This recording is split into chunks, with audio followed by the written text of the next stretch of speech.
मी कुछ खाने को है, मुझे बहुत भूख लग रही है। मेरा दिमाग खाने के बाद भी तुम्हें भूख लग रही है? क्या हो गया? मैंने क्या किया है? तुमसे कहा है ना कि आदिल से दूर रहो। मैं आई थी तब आपने मुझे कहा था कि अगर मुझे मदद चाहिए हो तो मैं आदिल के पास जाऊँ, वो अच्छा लड़का है। लेकिन उसकी माँ फरहत है। मुझे तुम्हें एक बात बतानी है, तुम्हारे माँ बाप को अलग करने में आदिल की माँ का हाथ। ये बात आपको कब से पता? आपने ये बात मुझे क्यों नहीं बताई? मुझे नहीं पता था, तुम्हारे जाने के बाद मुझे मालूम हुआ। तुम्हारी माँ यहाँ से खुद नहीं गई थी, फरहत ने उसे यहाँ से भगाया है। बात और कितने लोगों को पता है? 3 लोगों को पता है और उनमें से मैं एक। दूसरा कौन है?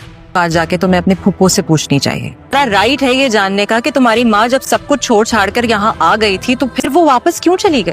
तुम्हें ये सब कुछ जानकर बहुत दुख हुआ होगा। अगर तुम अपनी बहन के लिए स्टैंड ले सकते हो तो तुम अपनी माँ के लिए आराम से लड़ सकोगे। ए सारा, मुझे आदिल ने बताया कि तुम आई हो। आदिल भाई बोला करो। तो वो तो तुमसे भी बड़ा है, तुम भी भाई कहा करो उसे। अब तो मुझे सिखाओगी? जी। भगोड़ी कहेंगी, जब देखो भागने के लिए तैयार। भागना तो अपनी माँ से ही सीखा है ना। एक और लफ्ज अपने मुंह से निकाला ना कि काबिल भी नहीं रहोगी तुम। मेरी माँ इस घर से भागी नहीं थी, समझी? अगर इसने मेरे या मेरी माँ के बारे में एक लफ्ज भी बोला ना तो बोलने के काबिल क्या, सुनने के काबिल भी नहीं छोड़ूंगी मैं इसे। सारा रिलैक्स, तमीज तमीज सिखाओ इसे।